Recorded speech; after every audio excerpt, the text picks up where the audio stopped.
Hallelujah, hallelujah, hallelujah, praise Yahweh, hallelujah, hallelujah, for Yahweh Elohim, hallelujah, hallelujah, praise Yahweh. Obungiri ka Paul reflection kwuru maka ndị na-asị unu gịnị mere unu ji eje na mmiri na-eru eru asarụ amaghị na mmiri ihe ọma ka mmiri bụ. Agwara gị na abụ nke mụ onwe m bụsịrị ugbu a bụ abụ mmiri na-atọ ndị na-abụrụ Yahweh na mbara igwe. Ọ bụ gịnị ka Paul kwuru Revelation 19:6. Revelation 19 verse 6.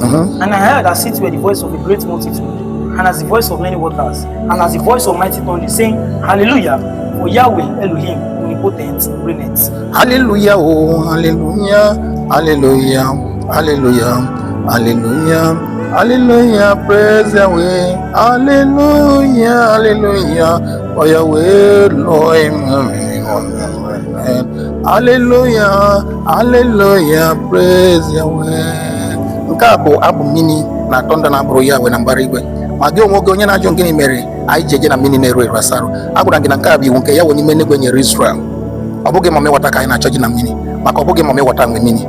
Gị jee n'ihe dụrụ na book of Leviticus 15:13. Ọ bụ gịnị ka akwụkwọ nsọ kwuru? The book of Leviticus 15 verse 13. It says, And when he that had an issue is cleansed of his issue, then he shall number to himself 7 days for his cleansing, and wash his clothes, and bathe his flesh in running water, and shall be clean. Agwara gị mgbe ọbụla ị dịghị ọcha, mgbe ọbụla ọya dị gị n'ahụ, jee na mmiri na-eru eru. Ọ bụ Elohim of Israel, onye kere igwe ka ọ bụ ya sị gị jee na mmiri na-eru eru. Ọ bụghị ma ịghọta nwe mmiri. Akọwazina na ọ bụ ma ịghọta nwe mmiri emetie gị ihe otiti. Ọ bụ ihe a mere ji napụ eze ndị Ijipt araeze ya wee ranye ya n'aka ndị mba ọzọ. Gị jee n'ife dị n'akwụkwọ Ezekiel 29.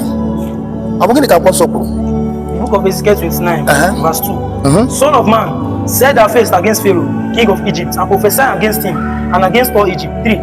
Speak and say, Thus say Yahweh Elohim, Behold, I am against thee, Pharaoh, king of Egypt, the great dragon that lies in the midst of his rivers, which has said, In the river, my river is my own, and I have made it for myself. Ọ bụ nke aka ji wee napụ eze Felo araeze ya, maka na nwoke a kwuru okwu dị inu, o kwuru okwu dị ike, o kwuru okwu ọjọọ megide Elohim of Israel. Esi na ọ bụ ma ịghọta na ọya nwa nwe mmiri, esi na ọ bụ agbara nke ọ na-efe na ọya nwa nwe mmiri. Ọ bụ n'ihi nke a mere ji tie nwoke a ihe otiti wee napụ ya araeze. Ama m gị onwe gị onye na-ekwutọ mmiri, onye na-ekwu na ọ bụ ma ịghọta nwe mmiri, ana m agwa gị na ọ bụghị ma ịghọta nwe mmiri. Ngwa gbada na 9 ya ka anyị mara ihe okwu. And the land of Egypt shall be desolate and full of waste, and they shall know that I am Yahweh, because he has said, The river is mine, and I have made it. Maka gị onwe gị onye na-asị na ọ bụ ma ịghọta nke ị na-efe na ọya nwe mmiri, agwara gị na ma ịghọta abụghị ya nwe mmiri. Kama ma ịghọta so n'otu ndị mmụọ ozi ndị achụpụrụ achụpụ, ndị nupụrụ ya isi ewee chụdatafa maka eke gị mmiri eke. Agwara gị na eke gị mmiri eke, ọ bụ ụwa ka ekere eke. Ọ bụ ala nke gị onwe gị nọ na ya ka ekere eke. Eke gị mmiri eke. Mmiri adịgo tupu ụwa na-abịa. Mmiri bụ ihe dị mma. Mmiri abụghị ekwensu nwe, ọ bụghị ma ịghọta nwe ya, ọ bụghị ndị otu amoosu nwe mmiri, kama na ọ bụ Elohim of Israel nwe mmiri. Nwoke onye na-asị na ọ bụ ma ịghọta nke na-efe nwe mmiri, ọ bụghị ma ịghọta nwe mmiri. Ọ bụghị eze nwaanyị nwe mmiri, ọ bụghị eze nwaanyị eluigwe nwe mmiri, kama na onye nwe mmiri bụ Elohim of Israel. Agwara gị na ọ bụ Yahweh nwe mmiri. Abụgoro nga abụ mmiri na-abụrụ Yahweh, amụma ma tọnda ma mmiri abụ aka ha na-abụrụ ya. Ọ bụ gịnị ka akwụkwọ Jona kwuru? Jona 1:9. Ọ bụ Elohim of Israel ya nwe ala na mmiri, ọ bụghị agbara ahụ nke na-efe. The book of Jonah, chapter 1 verse 9. And he said unto them, I am an Hebrew, and I fear Yahweh, the Elohim of heaven, which had made the sea and the dry land. Agwara gị na ọ bụ Yahweh nwe mmiri, eke gị kwa na mmiri eke. Eke gị mmiri eke. Moses bụ na mmiri kosi wee bịa. Yes, sir. Dịka ọ dị na Exodus 2:10. The book of Exodus 2 verse 10. Book of Revelation na mmiri kosi wee bịa. Book of Daniel na mmiri kosi wee bịa. Ya mere na m tinonu anyị ka na-apụta. Anyị ga-akọwara gị ihe omimi nke ya, ihe omimi nke ụwa. Ihe nke pastọ gị na-akọwara gị, ihe nke akụziọra gị na Bible school gị onwe gị gara a ga-akọwara gị ya. N'ihi na Elohim of Israel si ka anyị kọwara gị ya. Ka nna nke n'igwe gọzie gị dịka na n'okwu a n'aha Yodewa. Gịnị ka akwụkwọ nsọ kwuru? Exodus 2 verse 10. And the child grew up, and she brought him unto Pharaoh's daughter, and he became her son, and she called his name Moses, and she said, Because I dream out of the water. Eluigwe nke gị onwe gị na-ahụ, ọ bụ gịnị ka ọ bụ? Ọ bụrụ ọbụghị osimiri. Ụbọchị mmadụ bi n'elu ụwa kwasoro ya iwe, akwụkwọ nsọ wee sị na emeghere windo nke eluigwe. Mmiri wee jupụta ụwa. Ọ bụghị akwụkwọ nsọ kwuru dịka emeghere windo nke eluigwe. Genesis 7:11. Genesis 7 verse 11. Maka ụbọchị mmadụ kwasoro ya iwe, mmiri wee bịa ọgụ. The 600th year of Noah's life, in the second month, the 17th day of the month, the same day were all the fountains of the great deep broken up, and the windows of heavens were opened. ka Elohim of Israel gozu o mee ka anyị nwee nghọta maka ọbụna ọbịbịa Jesus Christ nke ọ ga-abịa dịka ọ dị n'akwụkwọ Ezra so second Ezra ngwa tụbegodi agụ ma ọgbandụ nwee ike n'asụ na mmiri ka ọ ga-esi wee binye maka na eke gị mmiri eke ọ bụ na mmiri ka mmụọ niile bi ma nke ọma ma nke ọjọọ ọ bụ na mmiri ka fa bi. Second Esdras 13 verse 3. As I was from 5. Okay, from 5. I looked again and saw a crowd too large to count.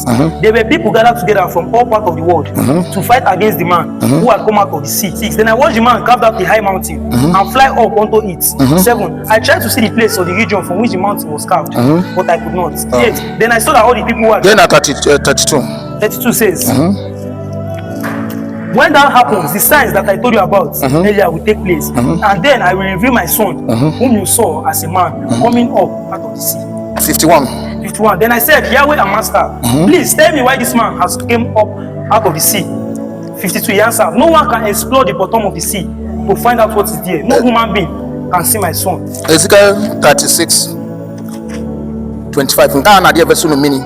Tupu ga batun na ekpere verse ga mini. Onwe ihe anyị na-eme abụ ihe Elohim of Israel ka ime mini aha na-adị ebesa gị tupu ịbata ebe na-efe ya wee bụ maka mmetọ na mmerụ ka ị nwee ike ịdọcha ngịnị ka akwụkwọ nsọ kwuru. Ezekiel 36 from 25 verse 25 it says, I will sprinkle clean water on you and make you clean from all your idols and everything else that has defied you. Akwụkwọ Revelation ebe ka o si bịa o si na mini bịa. Yes sir. Dịka ọ dị na Revelation 10:2. Revelation 10 verse 2. He had a small scroll open in his hand. He put his right foot on the sea and his left foot on the land and called out in a loud voice 3 that sounded like the roar of lion. After he had called out, the 7 thunders answered with a roar. 4. As soon as they spoke, I was about to write. Badana 8. 8. Then the voice that I heard speaking from heaven spoke to me again, saying, go and take the open scroll which is in the hand of the angel standing on the sea and on the land. Ka Elohim of Israel gozie ndị ya. Amen. Ijekwa n'ụbọchị nke Ezekiel, akwụkwọ Ezekiel si na mini wee bịa dịka ọ dị na Ezekiel 1:8-3. Yes sir. Mini ahụ na-asị na ọ bụ ekwensu nwe na ọ bụ agbara nwe na ọ bụ mami wọta nwe ọ bụghị mami wọta nwe mini onye nwe mini bụ Yahweh Elohim of Israel. Ezekiel 1 verse 3. There in Babylonia beside the river Keba, I heard Yahweh speak to me and I felt his power in the river. 12:15. Ezekiel 3:15. He says, so I came to Tel Abib beside the river Keba, the same river where the exiles were living, and for 7 days I stayed there, overcome by what I had seen and heard. Ọ bụrụ n'ụbọchị nna Moses nne agọzi Israel o nwere mpaghara o nyere mmiri dịka ọ dị na Deuteronomy 33:18. The book of Deuteronomy 33 verse 18. O nwere mpaghara o nyere mmiri.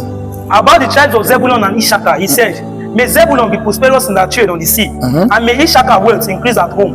They invite foreigners to the mountain and offer the right sacrifices there. Hallelujah. They get their wealth from the sea. Hallelujah. Ụbọchị na Jacob na-agọzi ụmụ ya o nwekwara ndị o nyere mmiri ka e mere ji akpa m na mmiri bụ mami wọta nwe mmiri ịchọrọ ka etie gị ihe oti ya onwere onye na-ekwu ị ga-anata ihe oti maka ọ bụghị mami wọta nwe mmiri agwara gị na ọ bụghị agbara anyị na-efe nwe mmiri a ga-edestroy gwa gị otu edestroy king of Egypt maka na ọ sị na ọ bụ mami wọta ya na-efe na ya nwe mmiri wee destroy ya ka nna nke na-egwebara ike ọchịrị mba. Ụbọchị na Jacob na-agọzi ụmụ ya bụ gịnị mere? Genesis 49:13. Zebulun will live beside the sea. His shore will be a haven for ships. His territory will reach as far as Sidon. Ụbọchị nke Daniel, akwụkwọ Daniel bụ na mmiri ka o si wee bịa. Daniel 12:5. The book of Akwụkwọ ahụ na-agụ na mmiri ka o si wee bịa. Daniel 12:5. Then I saw 2 men standing by a river, one on each bank. 6. One of them asked the angel who was standing further upstream, how long will it be until this amazing event comes to an end? Ndị mmụọ ozi ndị wetara Daniel oziọma nke unu onwe unu na-agụ ihe ga-eme na mgbe unu mebeghị ọ bụ ndị mmụọ ozi na-agụ ọ bụ na mmiri ka asị wee wee nye Daniel akwụkwọ nke o dere nye unu na-asị na mmiri na ọ bụ ihe arụ ya bụ na mmiri adịghị ga na-arụ ị ga-adị ndụ ọ bụghị ịmaghị ma ọ bụla dị nri nke unu rere na ọ bụ mmiri na-aba na ndị amụgharịa ya mkpụrụ osisi ahụ na-ata ọ bụ mmiri na-amụgharị ya tupu ị nwee ike rie mmiri bụ ndụ mmiri abụghị ihe ọjọọ kama mmiri bụ ihe ọma ọ bụ ekwensu mere ya ke na-ahụ mmiri dịka ihe ọjọọ ọ bụ Elohim si gị jee na mmiri na-egweru gesa arụ dịka ọ dị na Leviticus gịnị ka o kwuru 15:13. Leviticus 15:13. After the man is cured, he must wait 7 days and they wash his clothes and bathe in running water and he will be clean. Elohim si ya bụrụ na ị dịghị ọcha jee na mmiri na-egweru gesa arụ ka ị dị ọcha esi na mmiri na-egweru na-asata ndụ na-asata arụ ike na-asachapụ ọya na-asachapụ ụbịam na-asachapụ abụmọnụ jee na mmiri na-egweru ọ bụ n'ihi nke a mere ndị nna nna anyị na-anọte ndụ aka karịa unu maka na fana jee na mmiri na-egweru asara Leviticus 15 verse 18. After the man is cured, he must wait 7 days and wash his clothes and bathe in running water. Amaghị m ọnọdụ ahụ nke gị onwe gị nọ n'ụbọchị taa mana jee na mmiri na-egweru gesa arụ ije na asa ije na mmiri na-eru eru je sara ị ga-adị ọcha ị ga-enwere onwe gị onye arụ siri ike ka ị ga-abụ ka Elohim of Israel gọzie gị n'aha ya odewa ọ bụrụ ihe nke a mere n'ụbọchị nke Neman ọ bụ gịnị mere 2 Kings 5:14 it says, so Neman 10. Elisha sent a servant out to tell him to go and wash himself 7 times in the river, and he will be completely cured. 11. But Naaman left in a rage, saying, I thought that he would at least come out to me and pray to Yahweh, wave his hand over the spot and cure me. 12. Besides, I didn't know what has Abana, Fafa, back in Damascus, better than any river in Israel. I could have washed in them and be cured. 13. His servant went up to him and said, Sir, if the prophet had told you to do something difficult, you would have done it. Now, why can't you just wash yourself, as he said, and be cured? 14. So Naaman went down to the river Jordan, dipped himself 7 times as Elisha has instructed, and he became completely cured. His flesh became firm and healthy, like that of a child. John 5:2. Makamini.